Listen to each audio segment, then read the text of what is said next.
Okay, so in our last video, we were talking about the tripartite soul and freedom and deliberation and that kind of stuff.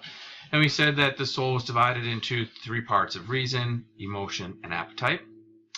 And these parts, emotion and appetite, ultimately amount to distractions. We'll explain that in a second. Whereas this is what is truly human. That is, our emotions and our appetites are not unique to human beings, right? All living things have appetites and all animals have emotions. Therefore, consider a wagon versus a car, right? A wagon and a car, when you think of it, are very similar. In fact, a car has much of the nature of wagon in it, right? It has four wheels, right? It has a rectangular shape, all that kind of stuff. But what makes a car a unique kind of wagon is the internal combustion engine. Wagons do not have internal combustion engines. Cars do. Therefore, a car is that which has an internal combustion engine. So therefore, we may share this stuff with living things, but this is what makes us human. Okay. And also where we're going is that it's this that allows us to think correctly. And that's kind of where we're going to go here now, is this idea of correct thinking.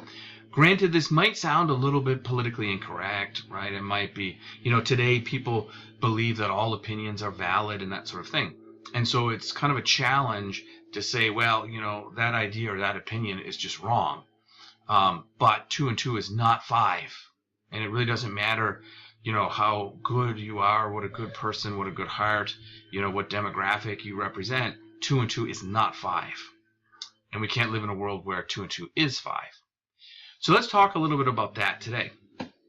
One thing that I would like to share with you is Immanuel Kant's What is Enlightenment? This essay was written in 1784, and it's available everywhere. Here's a version that I have. I want to just read a couple of paragraphs. It says, "Enlightenment is man's emergence from his self-incurred immaturity. Immaturity is the inability to use one's own understanding without the guidance of another. This immaturity is self-incurred if its cause is not lack of understanding, but lack of resolution and courage to use it without the guidance of another. The motto of the Enlightenment is therefore sapere aude, have courage to use your own understanding." And this is important because this essay captures the entire spirit of the Enlightenment, which was that late 17th and 18th century intellectual tradition in which the idea was that reason would make man's life better. Here's what he says about those who do not seek enlightenment. "Laziness and cowardice," I'm on the second paragraph right here. "Laziness and cowardice are the reasons why such a large proportion of men, even when nature has long emancipated them from alien guidance, nevertheless gladly remain immature for life. For the same reasons, it's all too easy for others to set themselves up as their guardians. It is so convenient to be immature. If I have a book to understand in place of me, a spiritual advisor to have conscience for me, a doctor to judge my diet for me, and so on, I need not make any efforts at all. I need not think, so long as I can pay. Others will soon enough take the tiresome job over for me. The guardians who have kindly taken upon themselves the work of supervision will soon see to it that by far the largest part of mankind should consider the step forward to immaturity not only as difficult, but also as highly dangerous.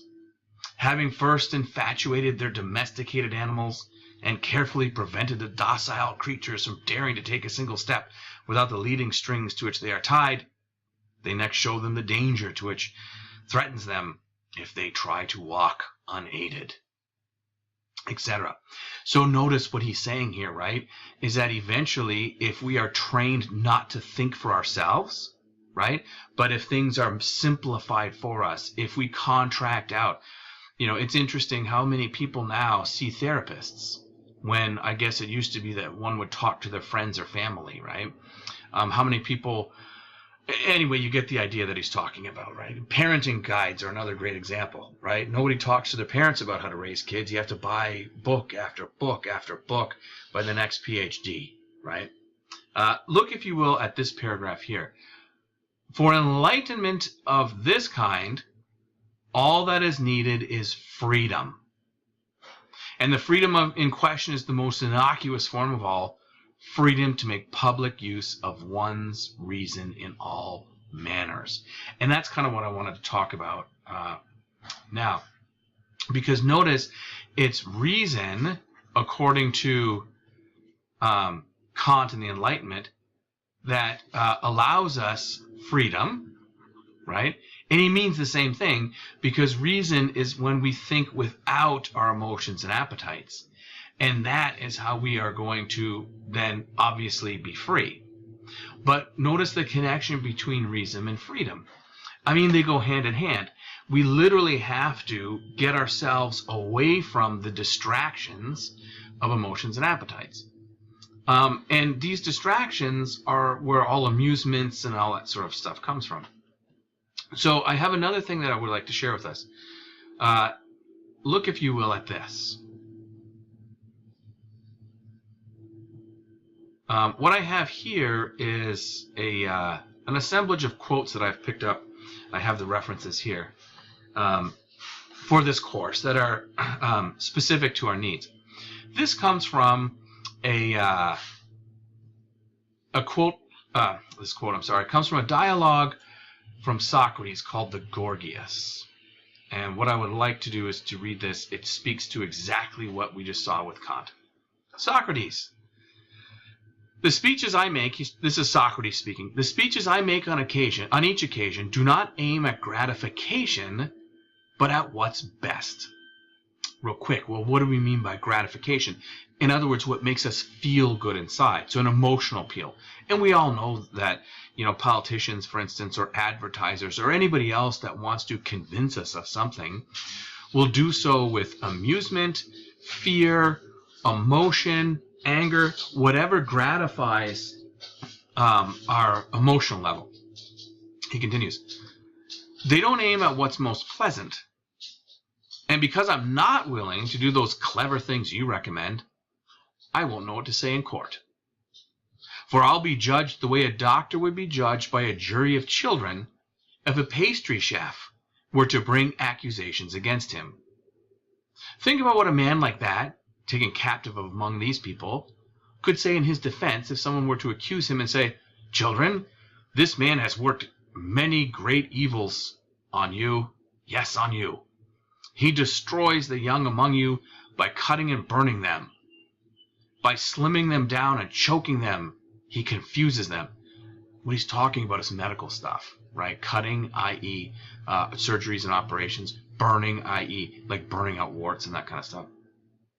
He gives them the most bitter potions to drink and forces hunger and thirst on them, i.e. by denying them the sugary foods that they want, right? And making them take medicine when they're sick. He doesn't feast you on a great variety of sweets the way I do. What do you think a doctor caught in such an evil predicament could say? Or if he should tell them the truth and say, yes, children, I was doing all those things in the interest of health. How big an uproar do you think such judges would make? Right? So if we go back to what we were talking about freedom, and it's only when we are free of our distractions, our need, for instance, as he was saying with the children, right? The needs for, sugar and all that sort of thing. And we all know, boy, if I tell my children no more sweets, the uproar I get, right? When I say it's time for broccoli, put down the donuts, then I'm going to be the bad guy. There's no question. Because it's difficult to think correctly. And with correctness, we also are talking about health. Because the appetites and emotions distract us away from what we know is good. Because we're seduced, right? We're seduced by the pleasure. Okay, so if we're going to think, and not just health in terms of the body, right? We're also talking about a healthy mind, and we're also talking about a healthy society, right? Like perhaps, for instance, it might be a bad idea to consume huge amounts of high fructose corn syrup because it's linked to the type 2 diabetes epidemic in this country. And yet still, off we go to the 7-Eleven for our super big gulps. Here's another quote that I would like to share with you. And it is from Thomas Jefferson, where he says, this is in his notes on the University of Virginia, which I think he wrote in like I can't remember the year. But anyway, education generates habits of application, of order, and the love of virtue, and controls by the force of habit any innate obliquities in our moral organization. We should be far, too, from the discouraging persuasion that man is fixed by the law of his nation at a given point, that his improvement is a chimera, and hope delusive of rendering ourselves wiser, happier, or better than our forefathers were. So here, when he's talking about innate obliquities, what Jefferson means is the distractions, right? So obliquities refers, right, from geometry, the oblique angle. In other words, here, this is what is true, right here, and here's me, and I'm going to keep moving towards what is true. But the oblique angles move me this way and that way, right? So I am moved away from the pursuit of the truth by pleasure on one side, fear on the other, and various things, right? I mean, we all find pleasure in different things, but the bottom line is it seduces us away. We could also call these sins, right, if we really wanted to. So that, the language of religion is not a whole lot different from what we're talking about here. It's the failings of the flesh, right? The weakness of the flesh. When Christ said the spirit is willing but the flesh is weak, it's the same kind of concept. I'm not saying that Jefferson was Christ. But notice, education generates habits of application and order, and the love of virtue, and controls our natural inclinations and obliquities. And so what is the point of education and enlightenment? It ultimately is to control these guys so that we can think correctly. And especially as a republic, we need to habituate ourselves. Notice he said the importance of habit, right? We need to habituate ourselves so that we're not distracted by this kind of stuff. Otherwise, we will be seduced by politicians who give us emotional bumper sticker sound bites. We'll be seduced by corporations that give us, instantaneous gratification. We'll be seduced by Facebook and social media that constantly pulls our attraction and makes us become addicted to constant changes and videos and likes. So anyway, at the end of the day, what is enlightenment all about? Enlightenment ultimately is about thinking for ourselves. And the best way to think for ourselves is to habituate ourselves to not be distracted. And the next question then is, how do we habituate ourselves? How do we make sure that we can think without the distractions of pleasure and fear?